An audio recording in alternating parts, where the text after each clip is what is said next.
The number of people in Northamptonshire who face the prospect of losing their homes, that number is increasing. Figures released by the Ministry of Justice reveal the number of landlords beginning legal action for repossession of rented property across the county increased by 18% in the last part of 2013 compared to the same period in 2012. There's a rise in the number of claims begun on mortgage properties in the county too of 5%. I spoke earlier to Sally Brown from Chiltern Brown Letting Agents in Northampton. We have to help the tenant to get themselves out of the mess by looking at it. The tenants that we can help are the ones that don't bury their head in the sand. We actually work for the landlords, and the most important thing is to get the landlord the rent. If the landlord doesn't get the rent, it may end up in the landlord having the property repossessed. So not only is the tenant out of accommodation, but that property is off the rental market altogether. Martin Lord is from the Citizens Advice Bureau in Northampton. Martin, do you get many people coming to you with this sort of problem? We do.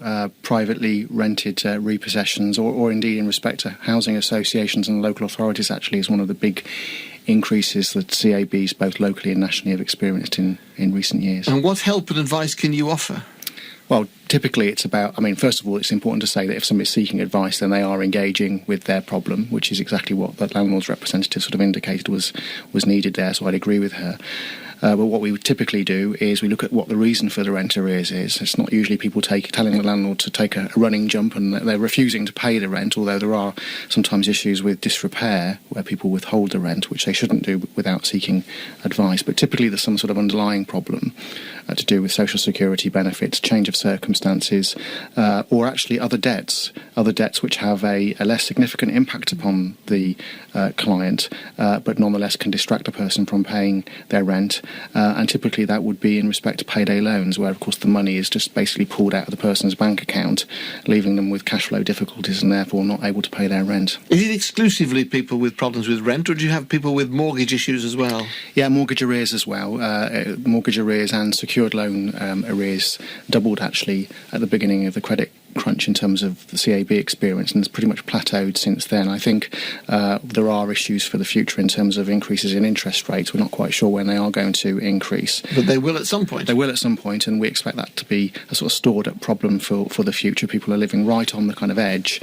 People with good and incomes have been living like that for some time, perhaps not expecting the impact when it comes. Exactly, and also people with what might seem good incomes, and it will require them to take a good hard look at their finances at the point when interest rates do rise. Having said that, we're hearing that repossessions on domestic mortgages is decreasing, but increasing on buy-to-let mortgages. Do you have many people coming to you with that? Mainly tenants, actually. That's tenants of people who bought the property on a buy-to-let basis, and also not just in respect to buy-to-let, but also what I like to describe as the amateur landlord. That's the landlord where they've moved properties, they perhaps moved house, or there's been a relationship breakdown, the property's being rented out unintendedly, but simply because of a way of paying the mortgage, and have got financial difficulties themselves, fall into arrears, and then for no fault of the tenant's own, they face repossession. Well, somebody who isn't an amateur landlord by any means is Freddie Rayner, who runs a Northampton-based company, We Buy Houses Fast. Freddie, good morning.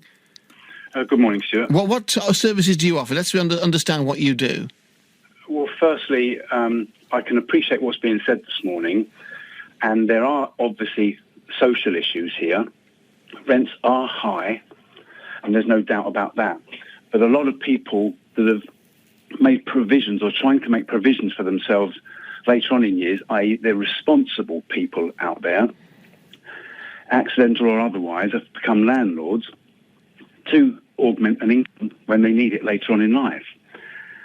The issue is that when you get errant tenants, that impacts on the landlord's ability to pay the mortgage, and when that happens, of course, the building societies will repossess. So there's a pressure at both ends, really. On the tenants may be under pressure to find the rent, and when they can't pay the rent, the landlord then can't pay the mortgage.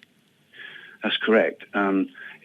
It's not a situation that's obviously an enviable one, and it's a situation where, particularly with the landlords that have got more than one property, it is an issue because obviously the rent is necessary to pay the mortgages and to keep everything maintained properly as they ought to be. And when the income is not forthcoming, i.e. no one's paying the rent or someone isn't paying the rent, decisions have to be taken. the landlord doesn't have the social responsibility. The landlord has a responsibility to keep the place warm, safe and dry, and has a responsibility to pay the mortgage. If that isn't coming through, the person that didn't pay the mortgage would feel the consequence of that with notice to quit. Indeed. And whatever happens after that, it isn't the landlord's issue. Can we just be clear, though, what you do? We Buy Houses Fast is the name of your company, and that would appear to be a fairly easy thing to work out, that you do buy houses fairly quickly. But to what end? I mean, you buy them from people to pass them on to other people to use as to let them? Yeah. Yes. Frequently, I'm asked by accidental landlords. They're the people that, for one reason or another, couldn't sell their property for a variety of reasons and had to resort to renting it out, albeit reluctantly. And then if and when the rent isn't paid and the mortgage is pressing, they would then maybe see my advert, come to me and see what I could do about it, and I would buy it from them. Or I would, at the very least, take on their debt issues. Right, okay. And do you buy it from them and then lease it back to them, or what? No, I would take it from them, because when a landlord becomes a disgruntled landlord, a fed-up landlord, a landlord that's sick of being landlord, then they want out, right. And I can offer them the out without any issues. I would take on the issues, and then what I would do would be typically to re-rent it. But I would re-rent it not to a typical tenant, but to someone who wants to be a tenant buyer. That is, someone who wants to buy a house, but can't, for various reasons, that's the other side of the coin, get a mortgage. Maybe they missed a payment 6 years ago on their mobile phone or something like that. Or maybe they're having trouble putting a deposit together, for example, to get a mortgage. Yeah, they could be new to the country. They could be self-employed but do earn money, but the criteria for lending has been so stringently tightened up that good people can't get mortgages, and I can find them houses where they can rent initially with a view to repairing their credit or saving up for a deposit. And do you find many people defaulting in that instance, where you're having to evict them or repossess the property? Right. As a tenant buyer, no. So they go into it with their eyes wide open. They pay normal market rent, and they're saving up on top of that to make the money and make the correct credit issues for them to ultimately, maybe 3, 4, 5, 6, 7 years' time, qualify for a mortgage, and they buy that property at today's price. OK, Freddie, thank you for the moment. Martin Lord from Citizens Advice in Northampton is with us. Martin, interesting comments that Freddie makes there about people who find they can't afford the rent, and then the landlord who has a mortgage then also has a problem. Do you get the landlords coming to you as well?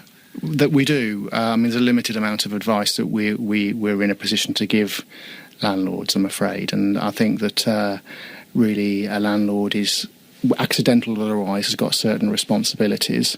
And it's not really the role of the Citizens Advice Bureau, which is a charity at the end of the day, to offer extensive support. Although, as Freddie Rayner says, the landlord's only responsibility is to provide a well-maintained property. Absolutely. Landlord and Tenant Act is quite clear on this, and I agree with him in the sense that a private landlord has no overarching sort of social responsibility. Certainly local authorities and social housing providers, housing associations do, but certainly in the case of private landlords, then they've got the bottom line to have to worry about. And if they've only got one property, not a portfolio, then they're very much exposed if the tenant doesn't pay their rent. Martin, I'm sure we'll talk again about this. Thank you for joining us this morning.